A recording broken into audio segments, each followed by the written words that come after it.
This podcast is brought to you by Meteorate. Ladies and gentlemen, welcome to the first ever episode of the Seriously Funny Wellbeing podcast.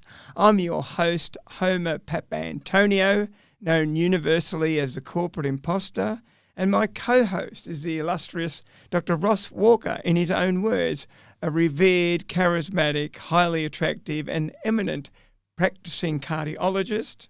Both Ross and myself have a passion for people and health, and both of us are seasoned keynote speakers who will shamelessly try and solicit paid speaking engagements from this podcast. Is that true, Ross? Yeah, there's no doubt about that. But Homer, I think before we get into the real meat of the podcast, I think it's important that we tell people a little bit about ourselves. So could you tell people who you are, how you've got to where you are, what do you do for fun, etc.? Okay, bit of snapshot for me. I was born in Libya in North Africa. I'm of Greek and Italian extraction. Got no affiliations with the late Colonel Gaddafi. I sailed out to Melbourne in the 1960s with my family. I grew up in Melbourne in a suburb called Glenroy, which is right next to Broadmeadows, so nothing really scares me.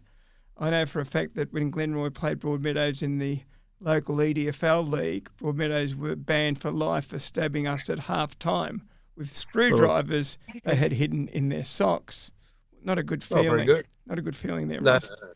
I went to Glenroy West Primary School. I went to Footscray Institute, where I did which is now Victoria University, where I did a physical education and recreation leadership course. I've worked with the handicapped. I've run after-school programs. I worked as a conditioning specialist with Nautilus. I went on to become a recreation officer at Club Med in Noumea, believe it or not.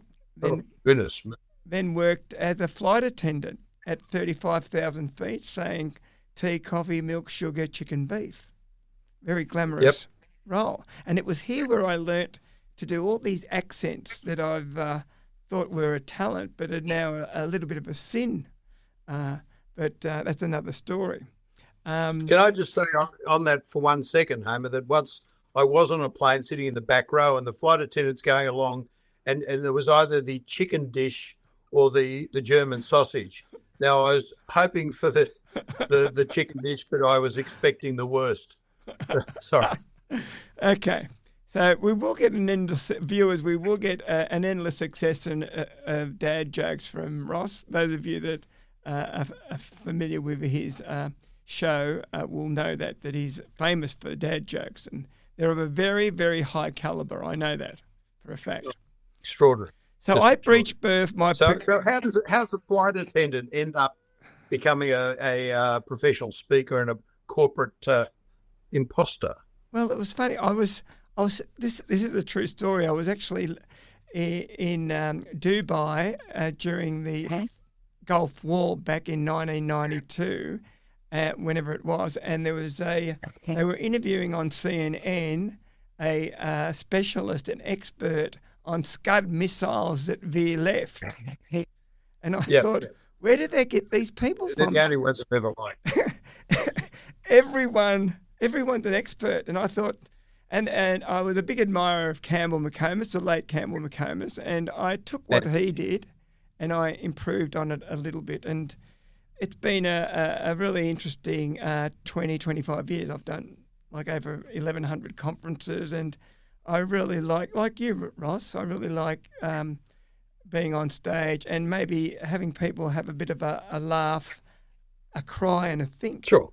Yeah, that sort of stuff. So yeah, I think it always should be entertainment first and information second, but you've got to make the information really interesting. My career's always been about that, because let's face it, if you just give facts about health, it's pretty boring. Yeah. So you've got to weave in some entertainment with the whole thing as well. Yeah. So I'm excited to be on board with you, Ross, on this Seriously Funny Wellbeing podcast, because it's all about. I've always encouraged people to live a reasonably healthy lifestyle, and we're speaking out of the same hymn book in terms of diet, attitude, all those things, and of course eating right and meditating and also, all those things. So how did you get into doing what you're doing, Ross?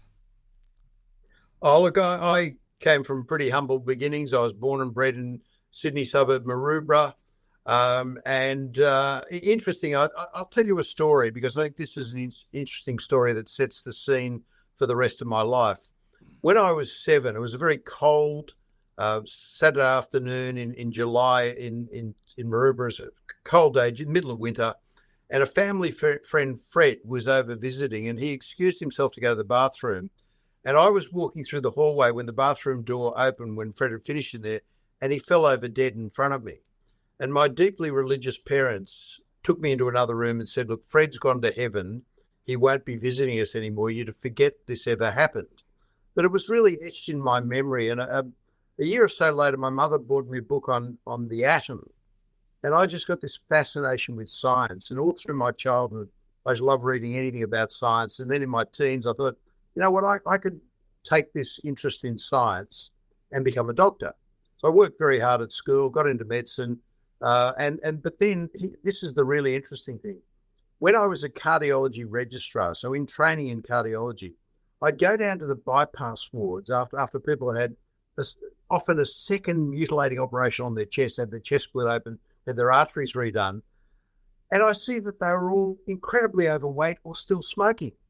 Now, Albert Einstein said, there's nothing that's a more certain sign of insanity than to do the same things over and over again and expect a different result. Yeah. And I thought there's got to be a better way of doing this. And I realised one of the problems with how medicine is practiced all around the world is we have the ambulance parked at the bottom of the cliff waiting for people to fall off. So instead of fixing the railings at the top of the cliff, i.e. prevention, what do we do in medicine? We build faster ambulances. Yes, it's like the financial world waiting for people to go bankrupt. Then they give them financial advice. So I've spoken to GPs, and one of the big things I tell them all, and they don't like that, and especially if I've been contracted by a pharmaceutical company to speak to GPs, one thing I say to them is that they've got to be lifestyle practitioners. And that's not just the physical, it's also the emotional stuff. And there's two things to motivate people to change that I've found as a humorous motivational speaker. One is interest, and the other thing is fear. Fear. And I think if you want someone to one of your patients to give up smoking, Ross, I suggest a bit of fear is and a bit of a white lie. You know. And we'll discuss that at another time, because quitting smoking or quitting any addiction requires a real technique, and we'll get to that on another podcast. So where we are now, the reason I'm here is for the last 25 years of my 45-year medical career, I've really focused very, very heavily on prevention. 25 years ago, I introduced, in conjunction with the Sydney Adventist Hospital in Wahroonga, coronary calcium scoring, which takes a snapshot of your arteries. I know you've had one, I've had quite a few, and it tells you how much muck you have in the wall of your arteries and what you can do about it. And I'm able to reverse many people's disease with the programs I have, which are based around what I call the 80-10-10 rule. 80% lifestyle, and we'll talk about that on numerous occasions during these podcasts.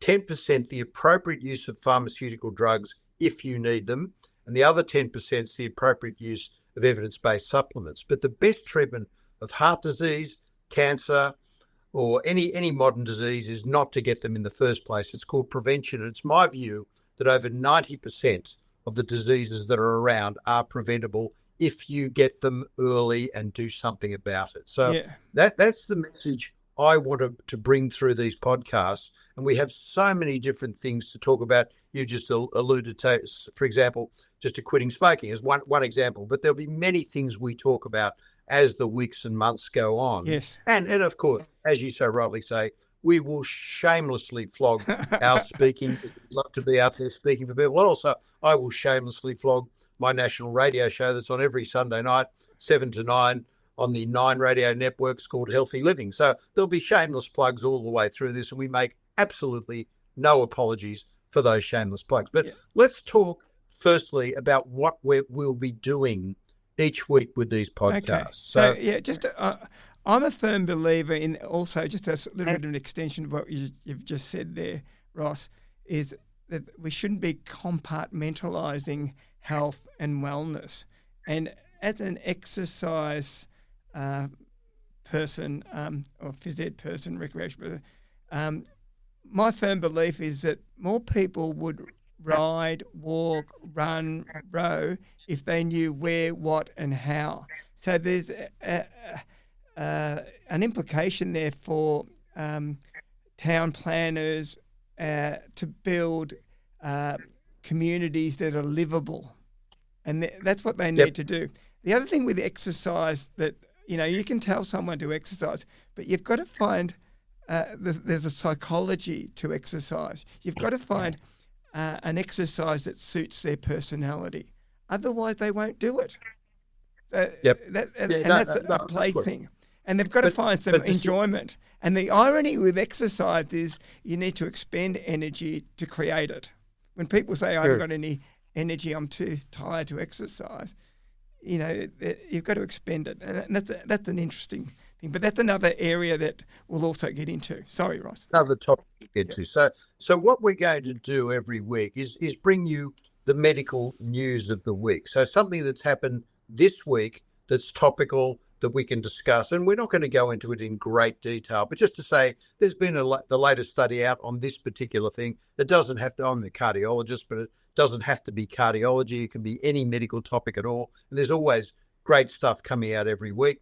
And then we'll talk about the future of medicine. So a glimpse into the near future and what is possible, what's going to be possible. Because I've got to say, this is a great time to get sick if you're going to get sick, because what we can do now for people is so much better than what happened when I started medicine. So I started medicine over 45 years ago. And if you had a heart attack back in those days, you had a 30% chance of dying whilst you're in the hospital. Now with modern techniques, we've reduced that down to less than 1%. So future of medicine is very important. Then we're going to have a segment called the body of evidence. So how something happens in the body. What is something? So for example, next week in our first body of evidence topic, we'll be talking about low vitamin D. What does that mean? And how does that affect the body? Then we'll debunk common medical myths. And then finally, controversies in medicine, or controversies is a bit controversial how you pronounce that. But we'll be talking I call it my I'm confused segment, because how many people hear this stuff's good for them and someone that says, no, it's not, that's bad for you. And so we'll be debunking the myths and talking about the controversies and what you can do about it. And also what we're asking all of you is, when you're listening to this, and we'll give you a website and there'll be an email address on that, send in your questions and we'll be answering listener questions. And also I'll be discussing at times interesting cases through my career, which will illustrate what we're talking about at the time. So that's basically an overview of what's going to happen on the podcast. And then we're going to have a major topic of the week. So what is our topic for this week, Homer? Well, it is cholesterol controversy and myths. And I will hand it over to Ross in a moment to talk about that. But I'll give you a little bit of a preamble. Scientists knew that cholesterol had something to do with heart disease as early as the turn of the 20th century, because when people died of heart attacks, some or a lot of this stuff could always be found near the scene of the crime. But it didn't become a public enemy until the 50s, 60s and 70s, when deaths from heart attacks became epidemic, correct me if I'm wrong, Ross, in the US and Australia.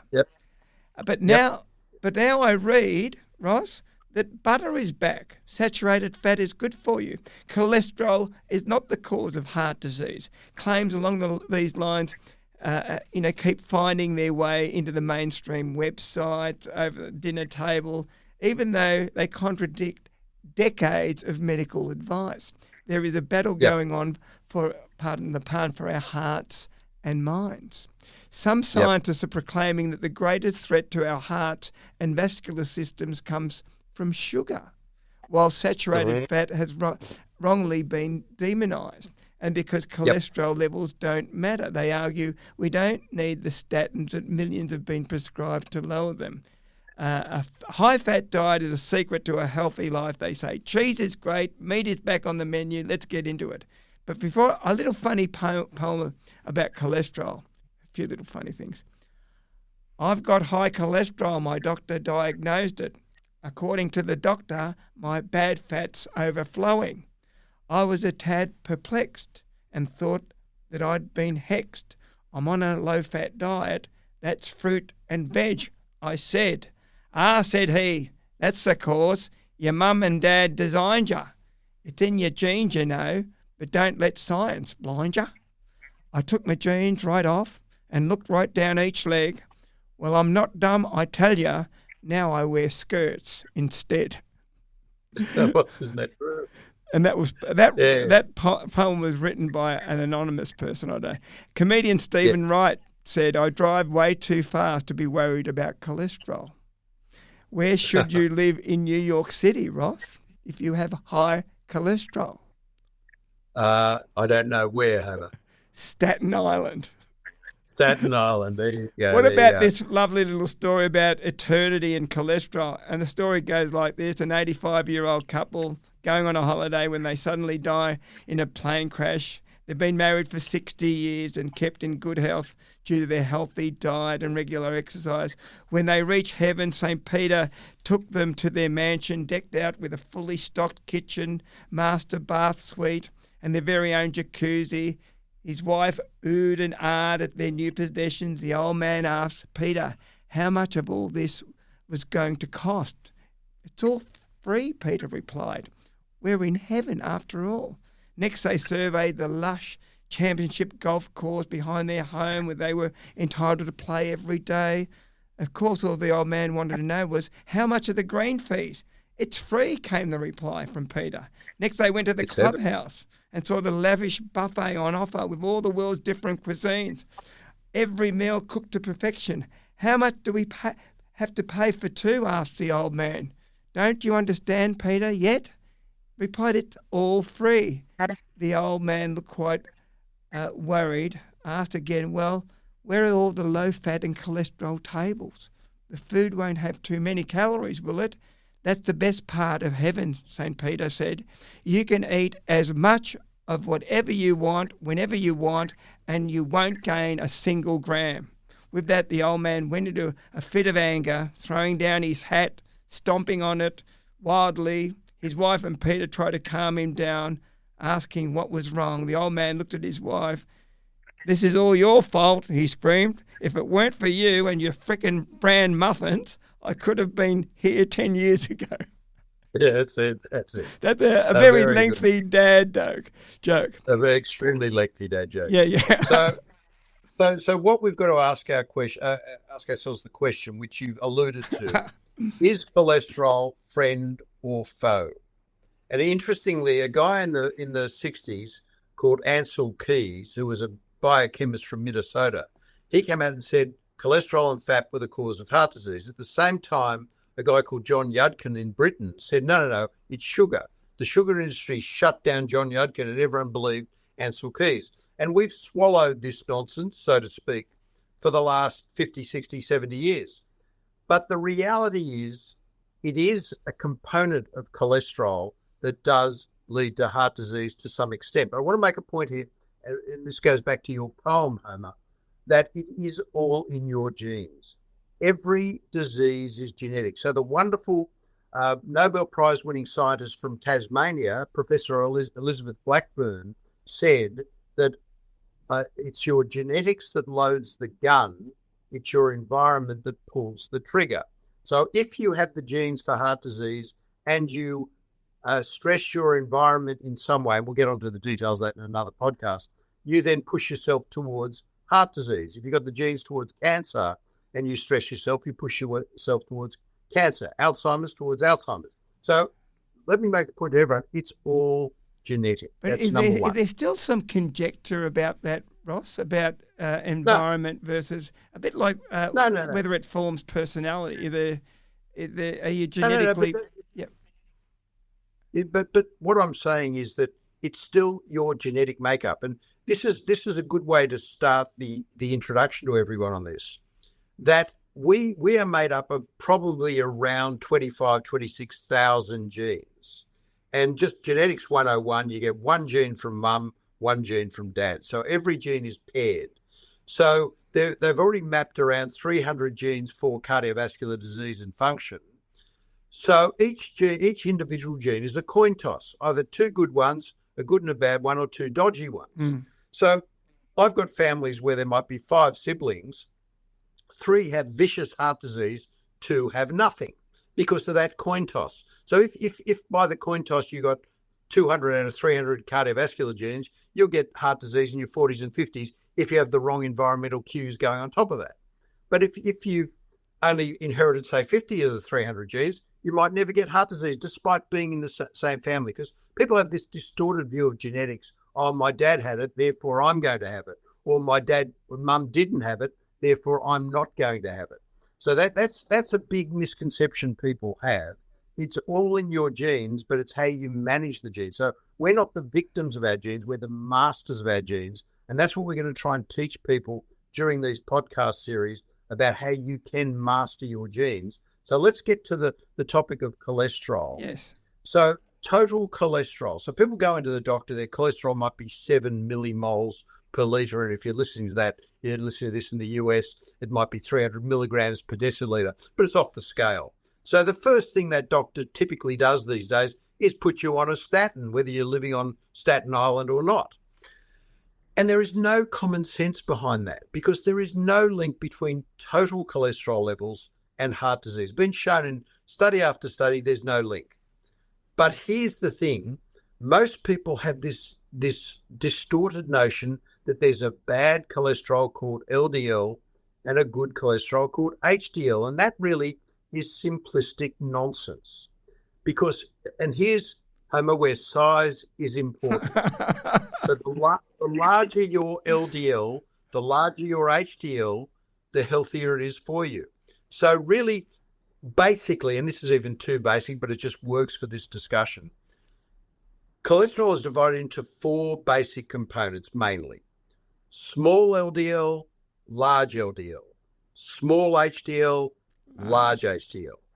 And small LDL is genetically and environmentally determined, and that's the stuff that puts fat in the wall of your arteries, small LDL. Large LDL is good for brain function, cell metabolism, cell communication, vitamin D metabolism, bile salt metabolism, steroid metabolism. We need large LDL. Whereas small HDL is pro-inflammatory, inflames your arteries, whereas large HDL sucks the fat out of your arteries. So what you want is large LDL, large HDL. But what doctors are doing is just looking at total cholesterol levels and saying, oh, you need a statin to lower your cholesterol. So let me give you a couple of examples there. Can I just interrupt you on that just for a moment? Please. So how does the cholesterol work in with a calcified artery? Great. There's a friend of mine who's an adventurer, lovely man, who had a cholesterol of 10, very high. But he had a calcium score test, and it was 0. Yep. So there's no okay. Well, look, people listening to this, they've never heard of coronary calcium scoring. Yep. 25 years ago, I introduced coronary calcium scoring into this country, into Australia, in conjunction with the Sydney Adventist Hospital at Wahroonga. And what coronary calcium scoring is a CT scan, low radiation CT scan, takes a snapshot of your coronary arteries. And it is the best predictor of coronary artery disease. So what you want is 0. So there's a thing we call the power of 0. Yep. 1 to 10 is trivial, 10 to 100 is mild, 100 to 400 is moderate, and above 400 is don't read Tolstoy. So don't buy green bananas. So if your calcium score is 0, I don't care what your cholesterol is. Study of 13,500 people followed for 10 years between the ages of 50 up to 75. Those who had a coronary calcium score below 100 had no significant benefit from being on a statin. So your friend with a cholesterol of 10 and a calcium score of 0, obviously his LDL and HDL are all large, driving his cholesterol up. It's good for him. Yes. And how do you know? What are the hints that you've got the large pattern as opposed to the small pattern? First of all, you've got a very low calcium score. That's the first hint. The second hint, when you look at the cholesterol, you have a high total cholesterol, a very high HDL cholesterol, mainly large, but low triglycerides. So you've got to look at the whole pattern, not just the cholesterol level. So the jury is still out as to what to do with that calcified. If you've got just a little bit of calcification in that artery, whether it's worthwhile to get something onto like a vitamin K2 to try and get that calcium out of that artery into your veins, because that's what vitamin K2 it acts like the traffic cop for calcium into your bone, into your bone, rather. Yeah, into your bone. Yeah. So what's but again, that's too simplistic, mate. I don't care about coronary calcium apart from the fact that it tells me there's fat in your arteries. So people say, I've got a hell of a lot of calcium in my widowmaker, in the LAD. That's where your artery is at its most stable. So just imagine this. You've got a donut like this. The blood's going through the donut, the hole in the middle. The fat's building up in the wall like you see in a donut. The body throws in calcium into the plaque to try and stabilize it, to stop it from breaking down, because calcium is used in the body as a strengthening agent. Okay. And most of it's in your bones. Okay, so as the fat builds up, the calcium just tells you there's a lot of fat in your artery. So I'm not trying to get rid of calcium. I'm trying to shrink down the fat. And this has been shown. If you go onto a statin, your plaque volume, the amount of fat you have, shrinks, but the calcium score goes up because you're making the calcium more dense. But will it be the plaque that kills you? Not the calcium. It's a rupture of a soft. Okay. It's not the calcium at all. It's a rupture of a soft plaque that kills you. Okay. And the way to shrink the fat down in the wall of the arteries is a combination of lifestyle. We're going to talk about this so often. Lifestyle, pharmaceutical drugs if you need them, and statins aren't necessary for people who've got a big load of calcium, therefore a big load of fat, or you've already had a bypass, a heart attack, or a stent. You've got to shrink down the fat in the arteries. But if your calcium score is 0, it means you don't have a lot of fat in your arteries. Who cares? So look at the profile to see whether it's more large LDL.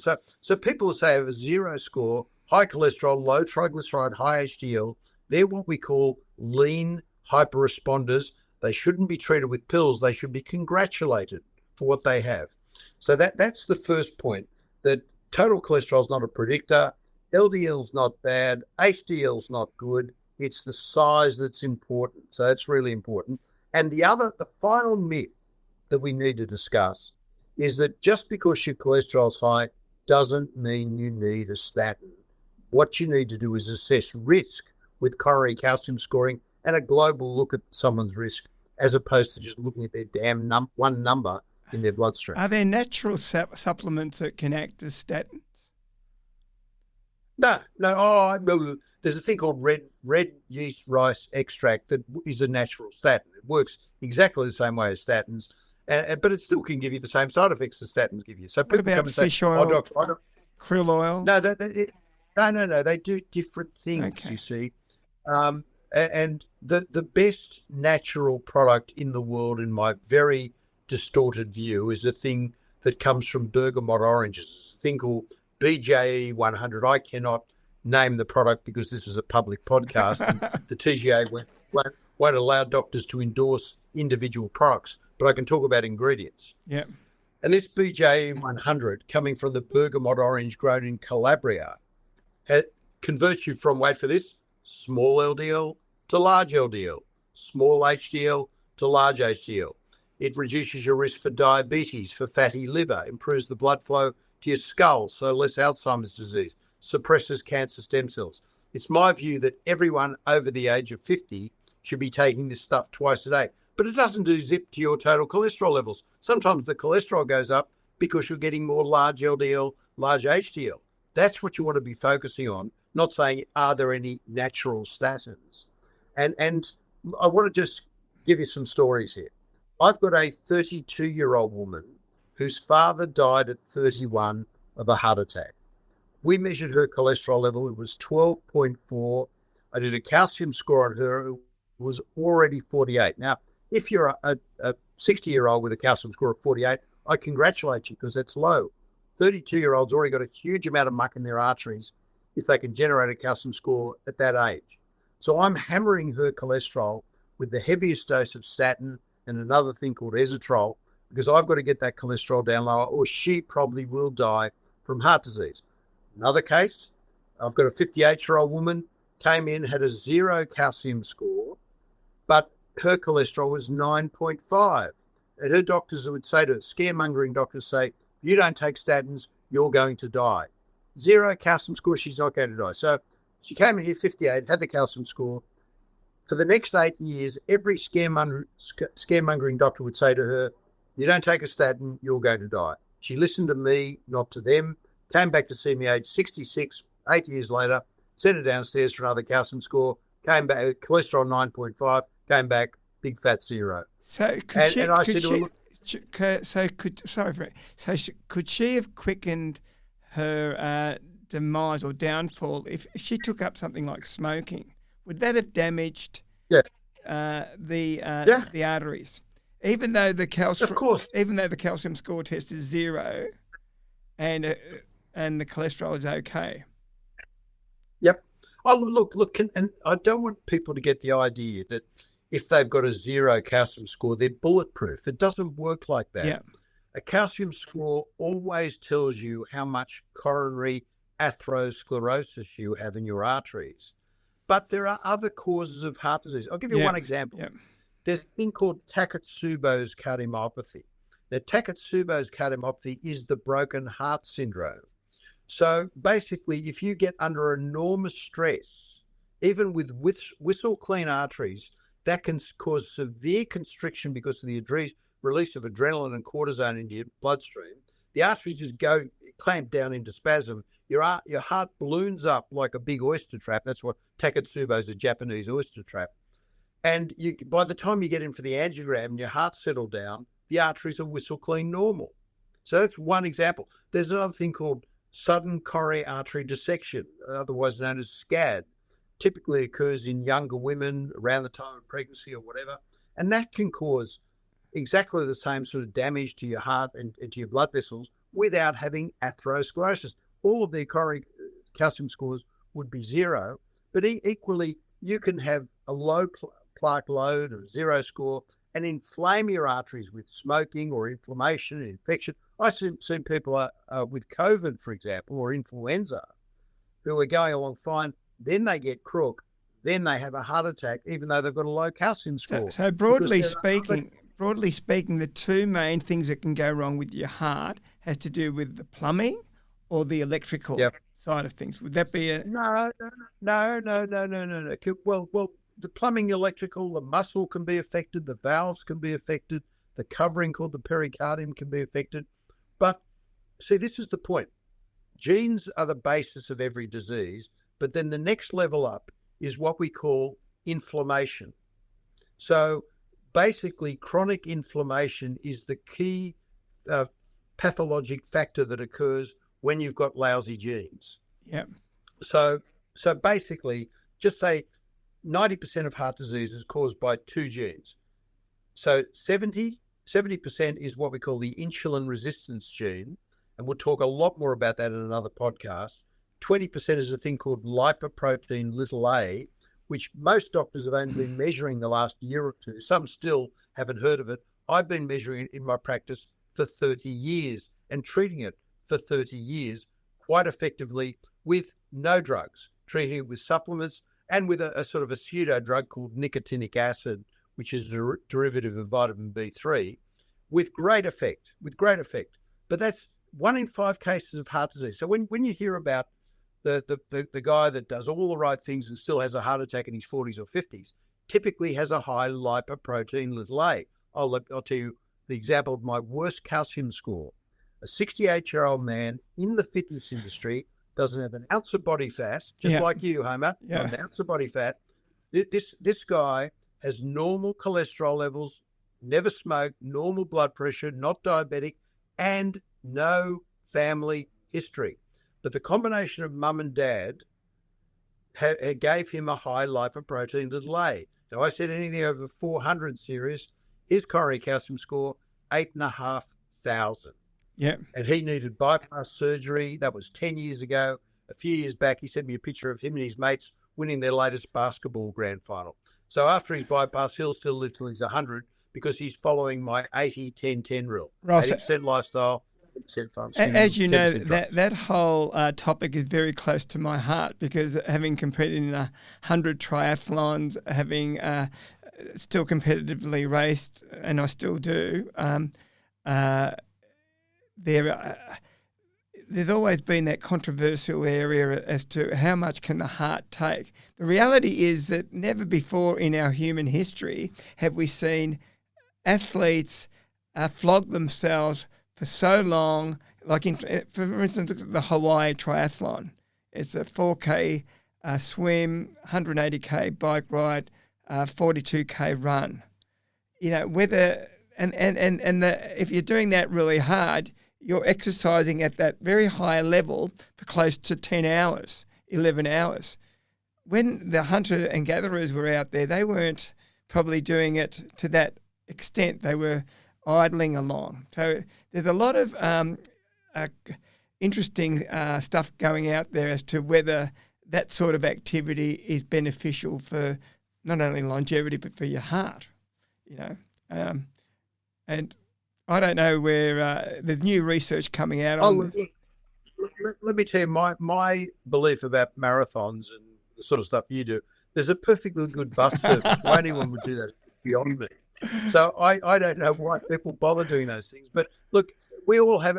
It's much better for you to be a high-level exerciser than be a fat slob who doesn't do any activity. Yeah. And tragically, only 25% of the population do the Walker-suggested dose of exercise every week, which is 3 to 5 hours of moderate exertion that, in my view, should be 2/3 cardio and a third resistance training. Yeah. And look, so the message I want to leave people with, because I think we probably covered this topic pretty well, the message I want to leave people with, that if you're a male at age 50 or a female age 60 and you've never had a cardiovascular workup, you need to have a coronary calcium score, not a CT angiogram where they squirt you with dye. You don't need the dye. The calcium score is a better predictor than the CT angiogram, which is on the same technology, but they give you dye. It's more radiation typically, and it's going to make your wallet $500 lighter as well, which is not good. So, and you're getting stuff that you can have a reaction to, anaphylactic reaction, and may damage your kidneys, whereas the coronary calcium score is just a snapshot with no injections. Okay. And it's a better predictor. So go off and have the coronary calcium score if you have no history of heart disease. You already had a stent, heart attack, bypass, you don't need it because you need treatment anyhow. But just say your father had bypass at 45 and you're a 35-year-old male, you should have a coronary calcium score right now. So higher risk factor profile, the 5 major risks for heart disease: cholesterol, blood pressure, cigarette smoking, diabetes, and strong family history of someone who's had some sort of vascular event before about age 70, then you should go off earlier and have your coronary calcium score. But don't think because it's 0 that you're never going to have heart disease. And I say to people all the time, symptoms are nature's ticket into the system. So even if your calcium score is 0, it is possible, although much less common, to have heart problems. But if your calcium score is over 400, you're about 20 times higher risk of heart disease. But 0 calcium score is low risk, not no risk. Okay. So I want everyone to take that message with them, that don't focus too much on your cholesterol. Focus more on the coronary calcium score and the blood test that your doctor should do, which should include lipoprotein (A), a look at your sugars, fasting sugars, a thing called hemoglobin A1C, 3-month sugars. There's a whole lot of things we'll talk about in another segment. But I just wanted to give people a feel for cholesterol, that I think at the moment we're getting the whole cholesterol story wrong. And we need to talk more. I mean, you mentioned nutrition at the start about cheese and meat and eggs, and we'll get onto that in another podcast. But I just want to introduce the topic of cholesterol. So I personally think that's about enough for today. Do you have anything else you'd like to say? I was just going to ask you one question, and it's from left field. The exercise physiologists out there will say to you, that's really good. And everything Ross said was great, but they'll say, what about VO2 max? That's really, really important. Increasing your VO2 max balances, virtually decreases mortality from a whole range of areas. Yeah.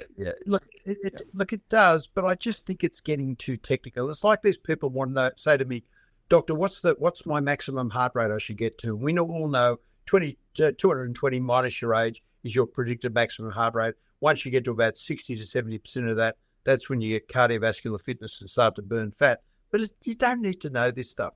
What you need to know is that when you get to perceived exertion, which means breaking into a bit of a sweat, getting a little bit short of breath, that's when you start to get cardiovascular fitness. So, and also people who can do moderate exercise, so above just being able to do a pretty brisk walk, but people who can cycle or swim or jog or whatever, we call that getting beyond about 9 METs on the exercise bike. Those people who can do that compared with people who do no exercise, wait for this, over about a 10-year period, have a 58% reduction in death just by doing that amount of exercise. But I think we should delve into exercise in another podcast. Yeah. So that was more about cholesterol. I think it's been a sensational first episode, Ross, I must say, from both of us. And I'd just like to say to all the viewers, thanks for listening. If you want more info, send emails to hello@seriouslyfunnywellbeing.com, and the website is seriouslifunnywellbeing.com. We'll see you next week.